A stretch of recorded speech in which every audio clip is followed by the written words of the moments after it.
É possível ser aprovado em espaço curto de tempo, depois de um período fora da escola?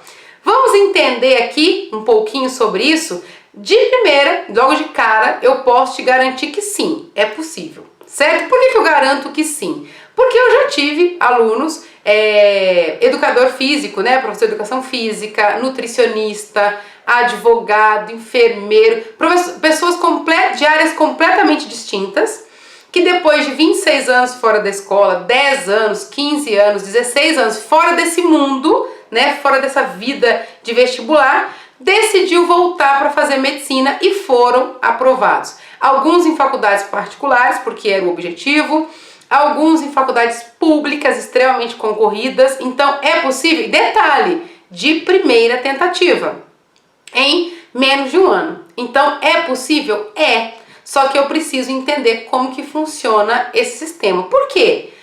Que tem alunos que ficam 3, 4, 5 anos só estudando, fazendo cursinho, demora 5 anos para ser aprovado, e tem uma pessoa que está 20 anos fora da escola, volta, em menos de um ano, essa pessoa consegue se preparar, estudar e passar em uma faculdade pública. O que tem diferente? Qual é a diferença? Vamos entender um pouquinho sobre isso? Tem alguém aqui, até queria ver o comentário de vocês, tem alguém aqui que é de outra área, que está voltando agora para fazer medicina?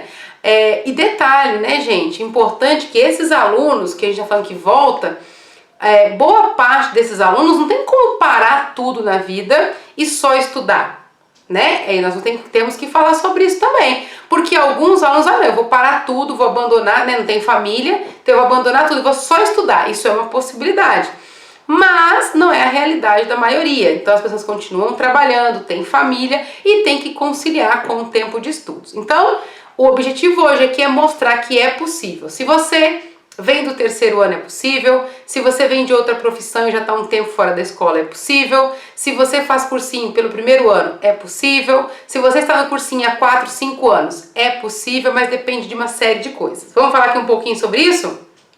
Pra gente falar sobre isso, eu vou pedir para vocês colocarem aqui para mim, quanto tempo, né, se vocês quiserem, é claro, quanto tempo você está se preparando para o vestibular de medicina. Coloca aí para mim, gente. Olha só, conforme eu havia dito para vocês, eu já tive educador físico, advogado, psicólogo, né, que não tem nada a ver, né, gente, uma área completamente diferente. Já tive enfermeiros, né, e detalhe, essas pessoas trabalhando, né, durante a semana, conseguiu conciliar aí o tempo de estudo. Vamos falar aqui um pouquinho o que é importante e o que é um fator decisivo para eu conquistar a minha aprovação. Vamos analisar aqui. Você concorda comigo que essas pessoas que já têm uma profissão, que já não estão ali com 17, 18 anos, né? Que a grande maioria dos candidatos tem 17, 18, 20, 25, até os 25 anos é normal, e aí a grande maioria dos candidatos, beleza? Mas quem já exerceu a profissão, quem já trabalhou alguns anos, quem está 20 anos fora da escola, já tem um tempo sem contato e não tem tempo para ficar gastando com cursinho, né? Vamos analisar isso. Então, quanto mais rápido você precisa passar, mais específico e direcionado tem que ser os seus estudos, para que você atinja esse objetivo, tá? Tudo que eu vou falar aqui para vocês com relação a essas pessoas que já têm um tempo fora da escola e voltou para fazer medicina, serve para você que é do terceiro, serve para você que está no cursinho, mas o que acontece? Essas pessoas que estão voltando para fazer medicina agora, elas têm muito menos tempo para se preparar. E não pode ficar 1, 2, 3, 4, 5, 6, 8 anos no cursinho se preparando para medicina. Eles têm, né, a tendência desses candidatos é ter pressa para se entrar no vestibular, passar, se formar e o quanto antes começar a exercer. Concordam comigo? Fala aqui comigo, beleza? Então olha só, o candidato que já está um período fora da escola, ele tem um tempo que ele não tem contato com o conteúdo do ensino médio. Primeira coisa.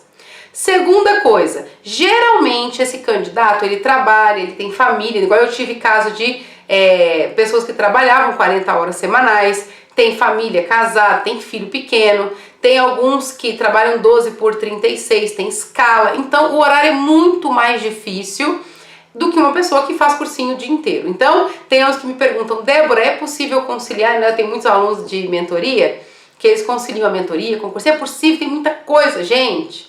É possível. Tem alunos, né, tem candidatos que conciliam com o trabalho, com família, que é muito mais exigente do que uma pessoa que só estuda, né? Quando eu falo só, parece pouco, né? Eu sei que não é.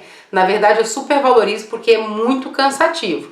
Mas é só para vocês entenderem que sim, é possível, beleza? Só que eu preciso entender uma coisa. Se eu já estou há 10, 15, 20, 25 anos fora da escola e eu decidi que eu quero fazer medicina, eu não quero ficar 6 anos me preparando. Essa é a primeira coisa.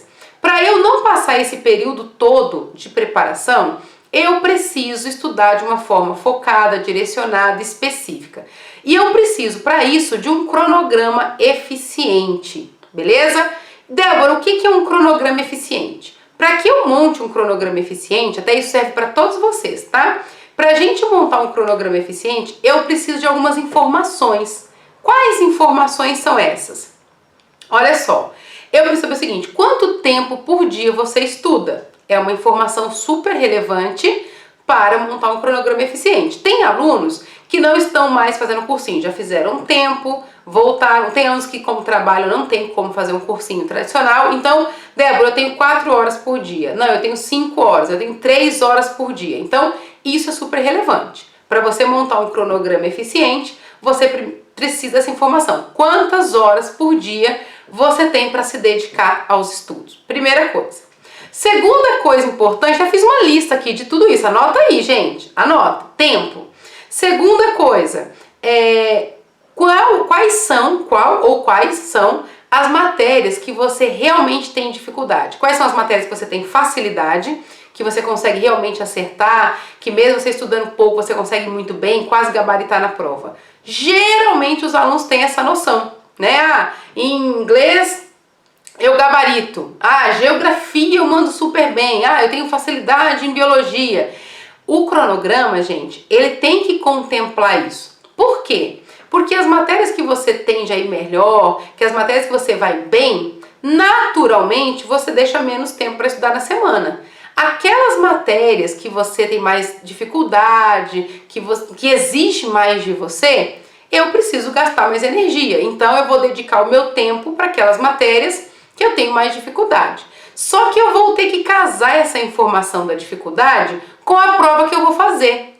Por quê, Débora? Porque olha só, vamos supor que eu vou fazer a prova da Santa Casa ou da FAMERP, tá? Vou pegar a Santa Casa aqui, Einstein, FAMERP, qualquer uma. Na prova, vamos pegar aqui da Santa Casa, eu tenho prova dissertativa, certo? Eu tenho muita dificuldade de fazer questões dissertativas, então eu tenho que gastar tempo e energia em questões dissertativas, porque a prova que eu vou fazer exige isso de mim. Então, além de treinar a matéria da minha prova, eu tenho que treinar questões dissertativas. Então, o meu cronograma, ele precisa contemplar isso, certo? Vamos pegar outro exemplo. Então, eu estou entre a Santa Casa e a ABC. A ABC não tem questões dissertativas, então são todas objetivas. Eu preciso ficar fazendo questões dissertativas? Não. Então, o meu cronograma, ele precisa contemplar essas informações. Primeiro, a quantidade de horas que eu tenho para estudar por dia. Segundo, eu preciso entender o seguinte: quais são as minhas reais dificuldades. Não, eu tenho dificuldade em física. Opa, então eu vou dar uma atenção especial. Meu cronograma, eu vou ver física mais de uma vez por semana, 2, 3 vezes se for preciso. Não, Débora, o meu problema é matemática, então eu vou por matemática mais vezes. Peraí, é conceitual, é matemática básica? Não, meu problema é química. Opa, peraí. Eu tenho dificuldade em química na objetiva ou na dissertativa? Eu tenho dificuldade na escrita? Não tenho? Tudo isso é relevante para a gente montar um cronograma, beleza? E são informações que só você tem sobre você. Então, uma coisa que é muito importante você entender é o seguinte: que não tem como você pegar o cronograma do seu colega e seguir e dar tudo certo. Por quê? Porque por mais que você e seu colega seja parecido, não é igual. Então, as suas dificuldades não é a mesma do seu colega, o grau de dificuldade que você tem nas questões não são iguais. Na maioria das vezes, o tempo que seu colega estuda é diferente do seu tempo, o jeito que seu colega estuda é diferente do seu jeito. Então, cronograma de estudo é uma coisa individual, é particular de cada um. Tem coisa que funciona para um, tem coisa que funciona para outro. Tem aluno que adora fazer resumo, tem aluno que não estuda por resumo. Então tem várias dinâmicas de estudos, beleza? Então o meu cronograma ele tem que ser feito para mim. Vamos supor, eu tive uma aluna que trabalhava 40 horas semanais, ela tem 2 filhas pequenas, é casada, e ela falou para mim que ela estudava 5 horas por dia. O aluno que tem 10 horas por dia não tem como seguir o cronograma dessa pessoa. Por quê? Porque é diferente, a vida dela é diferente. A dinâmica, o horário que ela estudava, a quantidade que ela estudava, as matérias que ela estudava em cada dia, a quantidade que ela estudava em cada dia é diferente. Porque cada um tem uma realidade. Agora, se o aluno falar comigo, não, Débora, eu tenho 3 horas, não tem como encaixar no cronograma de 5. Beleza? Então a gente tem que otimizar tudo isso. Eu quero que você faça, por exemplo, dentro do cronograma, a gente vai determinar que você vai fazer 100 questões de GA. Quem tem 10 horas por dia vai fazer, quem tem um período maior de estudo. Não, eu tenho 2 meses, 4 meses, 6 meses para estudar e eu tenho 4 horas. Não tem como fazer tudo que uma pessoa que tem 10 horas por dia faz. Então, o cronograma, gente, é algo particular, é individual. Deu para entender a ideia do cronograma?